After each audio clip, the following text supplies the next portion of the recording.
Hi everyone, आज हम समझेंगे कुछ important terms for chapter heredity. सबसे पहले दो टर्म आती है हमारी कैरेक्टर एंड ट्रेट्स। जनरली हम कहते हैं ये दोनों सेम है बट अलग अलग होते हैं। कैरेक्टर का मतलब अगर हम समझने की कोशिश करें तो हम कहेंगे फिजिकल कैरेक्टर। फिजिकल मतलब कि जो भी हमारे फिजिकल अपीयरेंस है, जो भी हम चीजें देख सकते हैं। कैरेक्टर यानी कि कोई स्पेसिफिक फीचर जिसको हम ऑब्जर्व कर रहे हैं।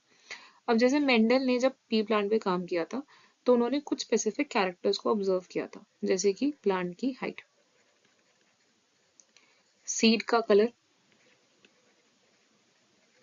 ठीक है। इसके अलावा और भी थे, सीड शेप, पॉड का colour, pod shape, flower flower position, वो भी हम नेक्स्ट वीडियो में डील करेंगे। अब सीड का कलर हम एग्जांपल लेते हैं, ये अलग अलग तरह के हो सकते हैं। मटर के केस में या पी के केस में ये दो तरह के होते हैं, या तो ये होता है ग्रीन या फिर ये होता है yellow. The same goes for the plant height.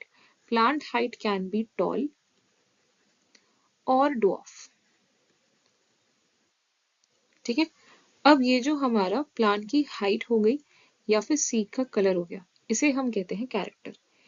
अब इन कैरेक्टर्स की जो ऑल्टरनेट फॉर्म है, यानी आपस में किस किस टाइप के हो सकते हैं, जैसे कि प्लांट हाइट के लिए टॉल एंड डॉफ, ये हो गए इसके ट्रेट्स। ग्रीन एंड येलो क्या हो गए, सीड कलर के ट्रेट्स हो गए। आगे बढ़ते हैं। डीएनए क्या होता है? डीएनए एक लार्ज सेगमेंट है हमारी बॉडी में जो सारी जेनेटिक इन्फॉर्मेशन को कंट्रोल करता है, या उसके पास वो सारी जेनेटिक इन्फॉर्मेशन होती है, कैरी करता है बेसिकली। अब जो डीएनए का स्ट्रक्चर अगर हम हायर क्लासेस में देखेंगे या पढ़ेंगे, तो डीएनए का structure is approximately 2.2 metre long. अभी फिजिकली पॉसिबल नहीं है कि सारा डीएनए का लेंथ में इंपॉर्टेंट इन्फॉर्मेशन हो, तो डीएनए के कुछ स्पेसिफिक पार्ट्स होते हैं जिन पार्ट्स के ऊपर ये इन्फॉर्मेशन प्रेजेंट होती है। इन्फॉर्मेशन का मतलब क्या होता है कि हम कैसे दिखते हैं, हमारी आंखों का कलर क्या होगा, हमारी हाइट क्या होगी, हमारी बॉडी के अंदर कौन कौन से हॉर्मोन्स बनने हैं, हमारी बॉडी के अंदर कौन कौन से प्रोटीन बनाने हैं, ये सब डिसीजन कैरी करता है हमारा डीएनए। डीएनए के ऊपर जो छोटी छोटी जगह है जहाँ पे ये इन्फॉर्मेशन होगी, इन छोटी छोटी जगह को हमने कह दिया जीन। ओके, नेक्स्ट आते हैं जीन ऑल्टरनेट फॉर्म्स होता है। जीन के ऑल्टरनेट फॉर्म्स को हम कहते हैं अलील। जैसे कि हमने कहा प्लांट की हाइट को कंट्रोल करते हैं दो अलग अलग अलील्स, ठीक है। अगर कैपिटल टी होगा तो क्या बनेगा, टॉल प्लांट बनेगा। अगर स्मॉल टी होगा तो बनेगा डॉफ प्लांट। तो ये जो कैपिटल टी या स्मॉल टी हो गए, ये हो गए हमारे अलील्स। अब ये अलील किस तरह से प्रेजेंट है उसके ऊपर दो कंडीशन बनती है। पहली कंडीशन आती है होमोजाइगस, दूसरी कंडीशन आती है हेट्रोजाइगस।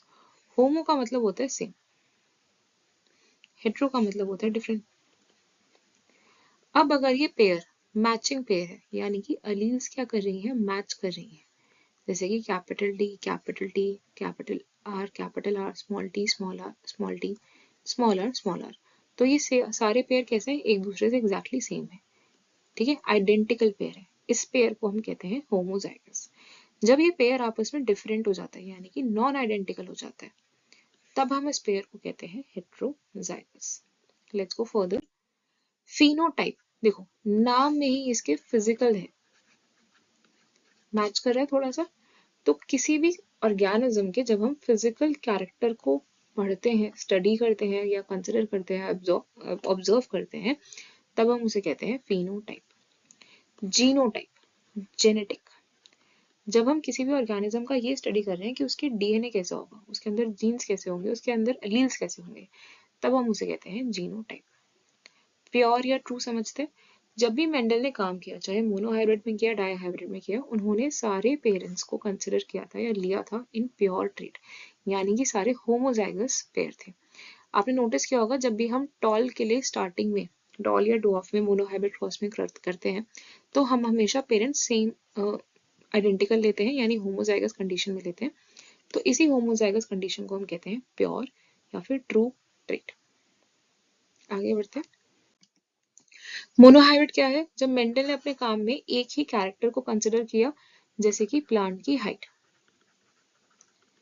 या फिर सीड का कलर या फिर सीड का शेप, जब सिर्फ किसी एक को कंसिडर किया, तब हमने उसे कहा मोनोहाइब्रिड क्रॉस।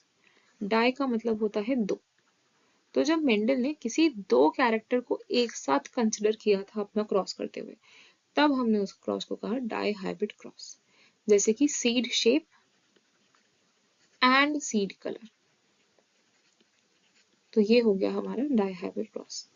F1 जनरेशन, देखो F का मतलब होता है यहाँ पे फीलियल। फीलियल का मतलब बच्चा या सन या डॉटर, आप कुछ भी कह सकते हैं। तो जो पहली जनरेशन बनती है जब मेंडल ने क्रॉस करा, चाहे मोनोहाइब्रिड हो या डायहाइब्रिड हो, उसे हम कहते हैं F1 जनरेशन। जब F2 यानी फीलियल 2 जनरेशन बनती है तो हम उसे कहते हैं सेकेंड जनरेशन, जो हमारे मोनोहाइब्रिड या डायहाइब्रिड क्रॉस में बनेगी। आई होप आपको समझ में आया हो। Thank you.